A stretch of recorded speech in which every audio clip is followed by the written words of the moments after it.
Ouais, on est ici sur le stand d'Airbus Hélicoptère. Alors regardez cet hélicoptère, c'est le H160. Il n'est pas encore commercialisé. Il remplacera, pour ceux qui s'y connaissent un petit peu, le Dauphin à l'horizon 2018. Ce qu'il a de spécifique, regardez déjà l'avant, extrêmement pointu. Cette ligne très profilée, très aérodynamique, quasiment pas d'arête, ce qui permet évidemment d'aller plus vite et de consommer moins.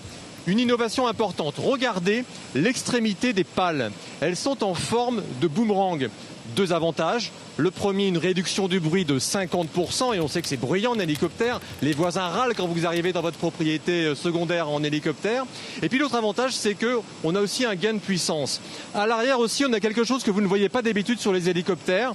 Normalement, vous avez simplement une aile et qui est beaucoup plus large. Là, on en a deux. On a un biplan, ce qui permet aussi une meilleure stabilité. Regardez le contre-rotor. Ça, en fait, ça sert à ce que l'hélicoptère ne tourne pas en rond. Ça le stabilise.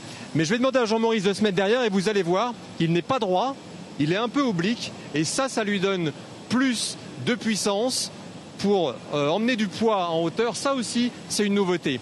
On va aller regarder l'intérieur. Alors là, il y a un peu de monde en fait. Je ne sais pas si on va pouvoir s'approcher.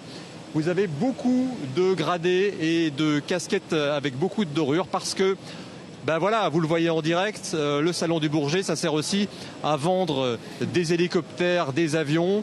On est ici pour faire des affaires et je vais vous montrer le cockpit pendant que cette délégation militaire est en train d'en sortir. On va avancer un petit peu.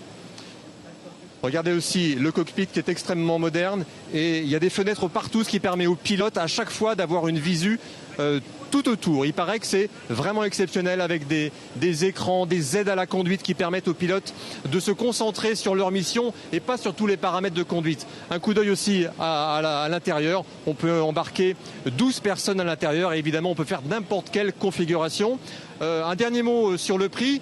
Un hélicoptère comme ça, alors ils ne veulent pas nous donner le prix ici encore, mais ses concurrents se vendent entre 10 et 12 millions d'euros. C'est pas très cher quand même. Quand on compare à un jet privé, un Dassault, un 7X, ça coûte 50 millions d'euros. Ici, seulement 10 ou 12 millions, c'est donné.